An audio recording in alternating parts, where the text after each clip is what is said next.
Today we have a tremendous speaker. His name is Rick Gardner. He's an actor and he's the star of the Byler Road, a movie that's coming out shortly. Now here's the thing that's really great about Rick is he has a tremendous background. He was a combat Marine and he'll tell you more about it. But I'm telling you, he's a real sharp guy and we love to have him. 1978 through 1982, I first went in at my father's order, administration. That didn't suit me well. I did a job transfer and I was a crew chief on a Huey helicopter, aka door gunner. That's impressive. I really enjoyed it. A lot of setting down time. Was this in Vietnam? No.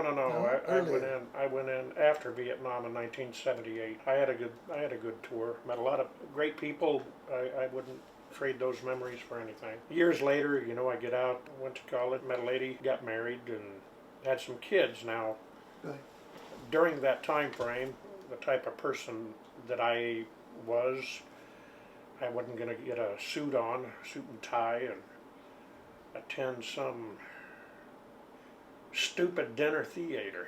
And I put my foot down and refused to do it. I was the man of the house. But nonetheless, the dinner theater turned out to be very well, and I loved it. The sound of music. I found myself watching the actor instead of the acting, purposefully. He did a tremendous job. And as we left, I had told her I wouldn't mind doing that. I think I would like doing that. And the reason why I go into this spill is because years and years and years later, we moved into Winfield, Alabama, and on the marquee at the Pastime Movie Theater, they had auditions for Robin Hood. And she said, well, you once said that you would do it if you could ever try it out. And so I went in for auditions, having no acting experience whatsoever. So they told me they were going to select me for King Richard. I thought, well, that's great. I showed up for the first rehearsal, didn't know what this book was. I go, a script. What is a script? She goes, that you have to memorize. I was like, whoa, whoa, whoa, whoa, whoa. I didn't sign up to memorize anything. She said, what do you think you were going to do, ad lib? I go, well, yeah. From that point, and about 30 plays later, that's when I meet you, Tom.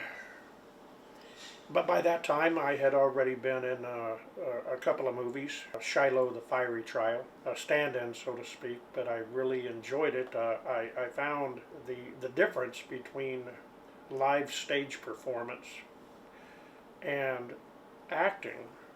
Acting, you take your lines, your expressions, and your movements, and you shoot them over and over and over again. However, with stage performance, you're live. It's one-time shot, one-time deal. Every performance you do is different because of the mood, the swing of the play. But in doing a movie with Tom, I thoroughly enjoyed it. I enjoyed the process, and it allowed me to kind of emphasize who that character was that I was playing. And it seemed like the more takes that we did, the more comfortable I became playing my character. And at the end of it all, I kind of missed it. It is like transforming yourself and stepping into the shoes of somebody else. I just thoroughly enjoyed it, and it had a very creative script, and they allowed us to express ourselves freely. All right, place those right over there. Wallace, perfect. You got cloths, I got nails to hang those on the bar with. Mr. Carter, what are you doing? I'm sprucing up the place for you. Doing what? Ah, you're welcome. What in Sam's heck is going on? Ain't it great? Mr. Carter, do you really think you need to do all this? Oh, nonsense. If I wasn't a banker, I believe I would have been a home decorator. I have got the eye for it. Oh, that's nice. Let's set that right over there. Wallace, do something. Mr. Carter, I just I'm don't so know. thankful for my help. No need to thank me, boy. What's good for the town is good for me. And the town folks, of course. We can talk about my percentage later. Do you really think all this is necessary? Don't worry, we found the shell. Mr. Carter, we would like to be the ones to really decorate the store ourselves. This is just too much. Ah, phooey. Too much is never enough. You'll catch on. A masterpiece. I am an artist. Wallace, you have got to do something. What's with the face? I've just made you a very tasteful man. I must say it's unlike anything I've ever seen. Wallace, may I speak with you for a moment? He has ruined our store. I know. I just owe that man a lot right now, and it's hard to say no. No one is going to set foot in this place. Everyone's going to laugh at us.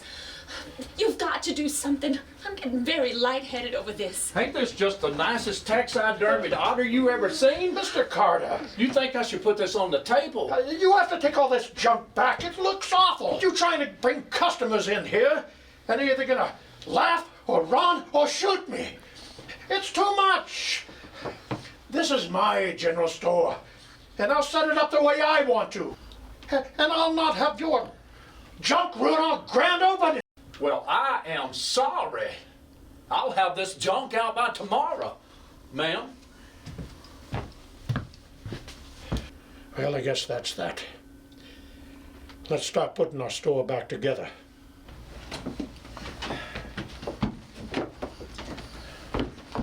So I want to thank Rick Gardner. Thank you, Rick.